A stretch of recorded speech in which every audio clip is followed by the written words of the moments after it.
Hello, happy National Teach Ag Week. This particular YouTube broadcast is to provide some feedback to PSU Ag Ed 17 on their second performance demonstration as part of Ag Ed 412, which was their lab on interest approaches. I really enjoyed this morning's class and being able to see how they approached anticipatory sets and how to do it. So, gang, as we look at that, remember and never forget that your most effective classroom management tool at any particular moment is an engaging lesson. Even when you were tasked with playing the specific role of a classroom discipline issue, when the lesson was engaging, you forgot to complete that role. So that's something that we always need to remember. But we also need to remember two more things as you think about replicating, designing, developing quality anticipatory sets or interest approaches as an instructional strategy to your lesson success. Number one, we always need to be purposeful. Now, this means it can't just be a fun, cool activity. What is the clear connection to content? We know from our principles of teaching of learning and principles of interest that enthusiasm is contagious and can move from one item to another. So if I can get them excited, engaged with something they know, maybe I can scaffold that enthusiasm, energy, and interest into what they don't know of the day's lessons and content. So we must be purposeful about clear connection of content. Secondly, we need to make sure that we're timely. Sometimes when we're having fun, it's easy just to keep having a good time, but we only have class periods that are 43 to 52 minutes long. The most valuable thing we have is instructional time. So how do I get my bang for the buck, not draw it out, have it time bound, and then connect it so we can move into the content and student learning and student application and keep moving? So these interest approaches, sometimes for our classes, they're going to be 2 minutes. Sometimes as we introduce a unit or a concept, they may be up to 8 to 10 minutes. But know that every single day, as part of the instructional routine, you're going to have to do something to generate and grab that interest, to lay that hook in and bring those students into the content that's important. Let's talk about what I saw as I evaluated the lesson plans you submitted last night for today's lab. Now, on Friday, in about 72 hours, you're going to submit your first round of informational plans. I wanted to highlight 3 things about those plans. Not trying to cover the whole rubric, not trying to cover all 14 essential elements. I want to talk about 3 things that maybe you can focus in on so that you can nail it when you come and bring that informational plan with the rubric attached and completed to submit to me on Friday in 412 so that I can give you feedback before the next round. First, let's talk about what is the point of opportunity to learn. That's at the end. It's kind of toward that summarizing. Here's another way to say it. Show what you know. So it's not just saying and rewriting what you did during that lesson. This is where you've identified a specific strategy where the students can show you and show themselves that they learned something during that lesson. So how are they going to be able to show and evidence both to themselves and to you that I know this and I can show you I know this and this is how? So I want you to revisit and think about that opportunity to learn or to demonstrate criteria material, that opportunity to show what you know at the end of every lesson. Just like interest approaches at the beginning, they can be longer or shorter. Next, I want to talk about accommodations. We ask that in every lesson that you identify, how are you going to accommodate essentially for special needs? But there's so many different ways to accommodate. Here's the task.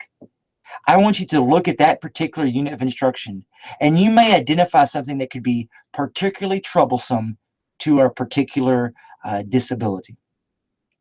Now, you don't know exactly who's going to be in your classes. You don't have those IEPs, and there's going to be different instructions in those individual education plans that you're going to have to adapt. But what I want you to do is use your teacher lens and say, if I do this activity, this could be problematic, and I'm going to anticipate that. And if I have that situation for this one specific situation, this is how I will accommodate. So think of the lesson that you're teaching, what you're asking to do, and what's the number one thing you want to be prepared to accommodate for. Not a broad accommodation that can be applied to all these. I want you to pick one disability, one special need, one situation and identify what that accommodation might be. So there's accommodations, there's opportunity to learn, and now I want to address this last section toward the end, which is extended classroom, FFA, and SAE connection. This is very unique to school-based ag education, and quite frankly, very perhaps unique to the Penn State Teacher Preparation Program, with a desire and dream of creating teachers ready to deliver the integrated program, of knowing that the sweet spot is overlap. So when we design high quality instruction, we are always going to be thinking about how do we get to use all of those magic bullets, those magic tools of school-based ag education. So for the FFA integration, I want you to very specifically, how does this connect to the student organization? Oftentimes, you'll list a career development event. That's wonderful. Add some words there that a third party, a substitute, a principal, or even you can use if a kid asks, would be helpful. A 2-sentence description of the CDE, a direct link that you can quickly access to the CDE rules for that event, making it easier for you when you're into the duress, when everything's flying at you and you're juggling all these oranges, that you've already thought that this is the way I'm going to connect this lesson to the leadership laboratory of FFA. Okay? Second, SAE integration. Don't just say proficiency awards. I want you to be very fresh with what opportunities are out there. So I need you to revisit, what are the proficiency awards? Pick the specific one that you think that this kind of content area would benefit, and maybe put a link or a 2-sentence description of what is that SAE, helping you be ready when you're going to be under pressure to deliver the integrated program. And finally, classroom extended. I think it's how it says, extended class. I don't think you understand what that spot is for.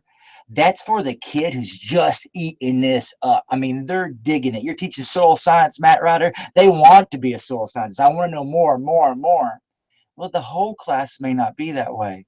When we differentiate instruction, we don't only worry about accommodations for special needs or students to bring them up, but we also want to rip off the roofs of those kids who are advanced and talented, that we can let them go as high and as far as they want. When you have those great ideas, I want you to capture them right there and say, boy, if a kid was really digging this, I'd send them to boom, boom, boom, and put in one idea where a student who was like all into it could do something a little bit extra because of their own interest, to continue to explore their passions and interests in this content area.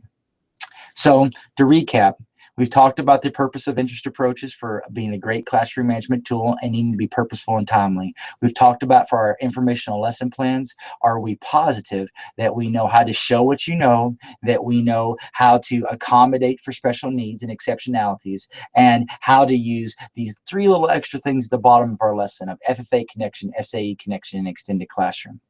From a logistical standpoint, when you turn in the lesson, don't forget that you need to clearly integrate and label for my use one of the moments, our shared language. I believe there's 30 of them, maybe it's 35, that you put into each info lesson. I need a minimum of 1 in each informational lesson where you've dovetailed it or integrated. It can be in the middle of the body, it can be in the interest approach, it can be in the summary. I don't care. I want to see you showing me that you know how to pick up an interest approach and embed it into your lesson.